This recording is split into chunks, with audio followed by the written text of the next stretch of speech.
ಕೊನೆಯ ವಾರದಲ್ಲಿ ಧ್ಯಾನಿಸಿದಂತ ಕಾರ್ಯವನ್ನು ಸ್ವಲ್ಪ ಹಿಂದೆ ಹೋಗಿ ಮತ್ತೆ ನಾವು ಮುಂದೆ ಹೋಗೋಣ. ಪಾಪ ಒಬ್ಬ ಮನುಷ್ಯನಲ್ಲಿರುವಾಗ ಅವನ ಕ್ರಿಯೆಗಳು ಯಾವ ರೀತಿ ಇರುತ್ತೆ, ಆ ಪಾಪವು ಅವನನ್ನು ಯಾವ ರೀತಿ ನಡೆಸುತ್ತೆ ಎಂಬುದನ್ನು ಕುರಿತು ನಾವು ಕಳೆದ ವಾರವೂ ಆಚೆ ವಾರವೂ ನಾವು ಧ್ಯಾನ ಮಾಡುದು. ಈಗ ಹಳೆಯ ಒಡಂಬಡಿಕೆಯಲ್ಲಿ ನೋಡುವಾಗ ಪಾಪಕ್ಕೆ ಪರಿಹಾರವಾಗಿ ಯಜ್ಞ ಬಲಿಯನ್ನು ಸಲ್ಲಿಸ್ತಾ ಇದ್ರು. ಚೆನ್ನಾಗಿ ಗಮನಿಸಿರಿ.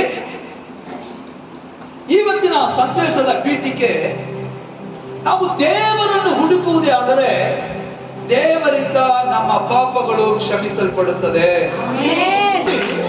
ಇಂಥ ಪಾಪಗಳು ಒಬ್ಬ ಮನುಷ್ಯನಲ್ಲಿ ಇರುವುದೇ ಆದರೆ, ಹಳೆ ಒಡಂಬಡಿಕೆಯಲ್ಲಿ ನಾವು ನೋಡುವಾಗ ಜನರು ಯಜ್ಞ ಬಲಿಪೀಠವನ್ನು ಕಟ್ಟಿ ಪಶುಗಳನ್ನು ಬಲಿ ಇಟ್ಟು ತನ್ನ ಪಾಪಕ್ಕಾಗಿ ಪರಿಹಾರವನ್ನು ಹುಡುಕುವಂತಹ ಒಂದು ಪರಿಸ್ಥಿತಿ ಹಳೆಯ ಒಡಂಬಡಿಕೆಯಲ್ಲಿ.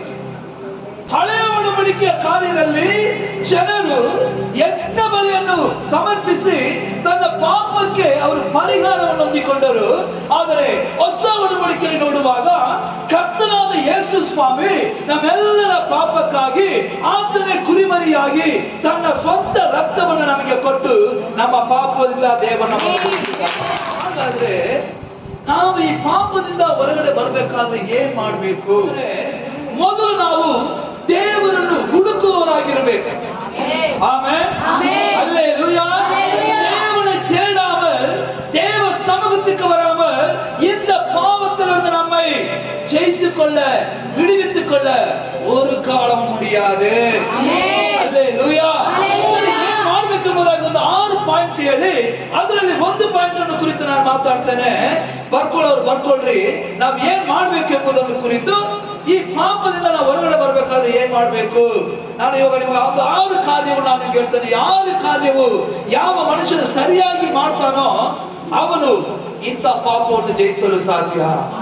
6 ಕಾರ್ಯವನ್ನು ಸರಿಯಾಗಿ ಮಾಡುವ ಮನುಷ್ಯನು ಇಂಥ ಪಾಪಗಳನ್ನು ಬಿಟ್ಟು ಅವನು ಲೋಕದಲ್ಲಿ ತಲೆ ಎತ್ತು ನಡೆಯುವ ರೀತಿಯಲ್ಲಿ ದೇವರ ಪ್ರಸನ್ನತೆಯೊಂದಿಗೆ, ದೇವರ ಆಶೀರ್ವಾದದೊಂದಿಗೆ ದೇವರೊಟ್ಟಿಗೆ ನಡೆಯುವಂತ ಮನುಷ್ಯನಾಗಿ ಕಾಣಲ್ಪಡುತ್ತಾನೆ.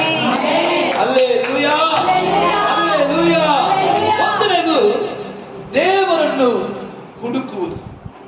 ಎರಡನೇದು ಮನಸ್ಸಾಂತರ ಹೊಂದುವುದು. ಮಾಡಿದ ಪಾಪವನ್ನು ಕರ್ತನ ಸಮ್ಮುಖದಲ್ಲಿ ಒಪ್ಪಿಸಿಕೊಟ್ಟು மனசாந்தர வந்துவது, மனம் திரும்புதல். முதலாவது தேவனை தேடுவது, இரண்டாவது மனம் திரும்புதல், மூன்றாவது ಪಾಪங்களை அறிக்கை செய்வது, ಪಾಪವನ್ನು அறிக்கை ಮಾಡುವುದು, ನಾಲ್ಕನೇದು ದೇವರನ್ನು ನೋಡಿ ಮೊರೆ ಇಡುವುದು, தேவனை நோக்கி கூப்பிடுவது, ஐந்தாவது தேவ சமூகத்தில் ஜெபிப்பது, ஐந்தாவது ದೇವರ ಸಮ್ಮುಖದಲ್ಲಿ ಪ್ರಾರ್ಥಿಸುವುದು, ಆರನೇದಾಗಿ ದೇವರಿಗೆ ವಿಧೇಯರಾಗುವುದು, ஆறாவது ஆண்டவருக்கு கீழ்ப்படிவது. 6 ಕಾರ್ಯಗಳು ನಮ್ಮೊಳಗೆ ಇರುವಾಗ 7 ಪಾಪದ ಕಾರ್ಯಗಳು ನಮ್ಮನ್ನು ಬಿಟ್ಟು ಹೊರಗಡೆ ಹೋಗುತ್ತೆ. கர்த்தரை தேடுகிற அந்த உணர்வு நமக்கு இல்லாமல் போனா, தேவனை தேடுகிற அந்த உற்சாகம் நமக்கு இல்லாமல் போனா, தேவனை தேடுகிற அந்த அறிவு நமக்கு இல்லாம போனா, தேவனை தேடுகிற அந்த வாஞ்சை நமக்குள்ள இல்லாம போனா, ஒரு பொழுது இந்த சொல்லப்பட்ட 7 பாவங்கள் நம்மை விட்டு வெளியே போவதே கிடையாது. ದೇವರನ್ನು ಹುಡುಕುವುದು. ದೇವರ ಆಲಯಕ್ಕೆ ಹೋಗೋಣ ಬಾ ಅಂತ ಹೇಳಿದ ಕೂಡಲೇ ನನ್ನ ಹೃದಯವು ಹರ್ಷಗೊಳ್ಳುತ್ತದೆ, ಸಂತೋಷಗೊಳ್ಳುತ್ತದೆ. ಇವತ್ತು ದೇವರನ್ನು ಎಡೆಬಿಡದೆ ಯಾರು ಹುಡುಕ್ತಿರೋ ನಿಮ್ಮ ಜೀವಿತ ವ್ಯತ್ಯಾಸವಾಗಿರುತ್ತದೆ, ನಿಮ್ಮ ಕಾರ್ಯಗಳು ವ್ಯತ್ಯಾಸವಾಗಿರುತ್ತದೆ, ನಿಮ್ಮ ಕೆಲಸಗಳು ವ್ಯತ್ಯಾಸವಾಗಿರುತ್ತದೆ, ನಿಮ್ಮ ಆಶೀರ್ವಾದ ವ್ಯತ್ಯಾಸವಾಗಿರುತ್ತದೆ. ಹಗಲು ಇರುಳು. ಕೀರ್ತನೆ 128 ಕೊನೆಯ ಭಾಗ ಏನಿರ್ತದೆ? ನಿಶ್ಚಯವಾಗಿ ನನ್ನ ಜೀವಮಾನದಲ್ಲೆಲ್ಲ, ನಿಶ್ಚಯವಾಗಿ ನನ್ನ ಜೀವಮಾನಗಳೆಲ್ಲ ಶುಭವೂ ಕೃಪೆಯೂ ನನ್ನನ್ನು ಹಿಂಬಾಲಿಸುವವು. ಆಮೆನ್. Hallelujah, hallelujah. ಜೀವಿತದಲ್ಲಿ ದೇವರ ಕೃಪೆ, ದೇವರ ಕರುಣೆ, ದೇವರ ಪ್ರಸನ್ನತೆ, ದೇವರ ಒಂದು ಸಮಾಧಾನ, ದೇವರ ಸಂತೋಷ ಯಾವಾಗಲ ಮಟ್ಟಿಗೆ ವಾಸ ಮಾಡುತ್ತದೆ. ದೇವರನ್ನು ಯಾಕೆ ಹುಡುಕಬೇಕೆಂಬುದನ್ನು ಕುರಿತು ಒಂದು ವಾಕ್ಯ ಓದೋಣ. ತಗೊಳ್ರಿ. ಮೊದಲು ನಮ್ಮ ಪಾಪಗಳು ನಮ್ಮಿಂದ ದೂರವಾಗಬೇಕಾದ್ರೆ ದೇವರನ್ನು ಹುಡುಕುವವರಾಗಿರ್ಬೇಕು. ಧರ್ಮೋಪದೇಶ ಕಂಡ 4ನೇ ಅಧ್ಯಾಯ 29ನೇ ವಾಕ್ಯವನ್ನು ತಗೊಳ್ರಿ. ಅಲ್ಲಿಂದಲಾದರೂ ನೀವು ಸಂಪೂರ್ಣ ಹೃದಯದಿಂದಲೂ ಸಂಪೂರ್ಣ ಹೃದಯದಿಂದಲೂ ಮನಸ್ಸಿನಿಂದಲೂ ನಿಮ್ಮ ದೇವರಾದ ಯೆಹೋವನನ್ನು ಹುಡುಕಿದರೆ ಆತನು ನಿಮಗೆ ಸಿಕ್ಕುವನು. ಮೇಲೆ ಹೇಳಿದಂತೆ ಎಲ್ಲಾ ಕಷ್ಟಗಳ ನಿಮಗೆ ಸಂಭವಿಸಿ ನೀವು ಸಂಕಟದಲ್ಲಿರುವಾಗ ಅಗತ್ಯದಲ್ಲಿ ನೀವು ಆತನ ಕಡೆಗೆ ತಿರುಗಿಕೊಂಡರು ಆತನ ಮಾತಿಗೆ ಕಿವಿಗೊಡುವಿರಿ. ಪೂರ್ಣ ಮನಸ್ಸಿನಿಂದಲೂ ಪೂರ್ಣ ಹೃದಯದಿಂದಲೂ ನೀನು ಹುಡುಕುವಾಗ ಮಾತ್ರ ದೇವರನ್ನು ನೀವು ನೋಡಲು ಸಾಧ್ಯ. ನೋಡಿ, ಇಲ್ಲಿ ಮೋಶೆ ಇಸ್ರಾಯೇಲ್ ಜನರಿಗೆ ಹೇಳುವಾಗ, ನೀವು ಪೂರ್ಣ ಮನಸ್ಸಿನಿಂದಲೂ ಪೂರ್ಣ ಹೃದಯದಿಂದಲೂ ದೇವರನ್ನು ಹುಡುಕುವುದೇ ಆದರೆ ಆತನು ನಿಮಗೆ ಸಿಕ್ಕುವನು. ಯಾವುದನ್ನು ಹೊಂದಿಕೊಳ್ಳಲು ಸಾಧ್ಯವಿಲ್ಲ. ಹುಡುಕದೆ ಯಾವುದನ್ನು ಹೊಂದಿಕೊಳ್ಳಲು ಸಾಧ್ಯವಿಲ್ಲ. ಅದಕ್ಕೆ ಸ್ವಾಮಿ ಹೇಳ್ತಾ ಇದ್ದಾರೆ, ತಟ್ಟಿರಿ ತೆರೆಯಲ್ಪಡುವುದು, ಕೇಳಿರಿ ಕೊಡಲ್ಪಡುವುದು, ಹುಡುಕಿರಿ ಸಿಕ್ಕುವುದು. ಕರ್ತರನ್ನು ಹುಡುಕದೆ, ದೇವರನ್ನು ಹುಡುಕದೆ ಯಾವ ಆಶೀರ್ವಾದ ಹೊಂದಿಕೊಳ್ಳುವುದಕ್ಕೆ ಸಾಧ್ಯ ಇಲ್ಲ. ಹಲ್ಲೆಲೂಯಾ. ಹುಡುಕುವವರಿಗೆ ಮಾತ್ರ ಕೊಡುವಂತ ದೇವರು ಯೇಸು ಸ್ವಾಮಿ. ಒಂದು ವಾಕ್ಯವನ್ನು ಓದೋಣ. 2 ಪೂರ್ವವೃತ್ತಾಂತ ಕಾಲ 15ನೇ ಅಧ್ಯಾಯ 2ನೇ ವಾಕ್ಯ. ದೇವರ ಆತ್ಮವು ಬಂದಿದ್ದರಿಂದ ಆತನು ಆಸನನ್ನು ಎದುರುಗೊಳ್ಳುವುದಕ್ಕೆ ಹೋಗಿ ಅವನಿಗೆ, ಅರಸನೇ, ಎಲ್ಲಾ ಯೆಹೂದ್ಯ ಬೆನ್ಯಾಮಿನ ಕುಲದವರೇ, ಕಿವಿಗೊಡಿರಿ. ನೀವು ಯೆಹೋವನನ್ನು ಹೊಂದಿಕೊಂಡಿರುವ ತನಕ ಆತನು ನಿಮ್ಮೊಂದಿಗಿರುವನು.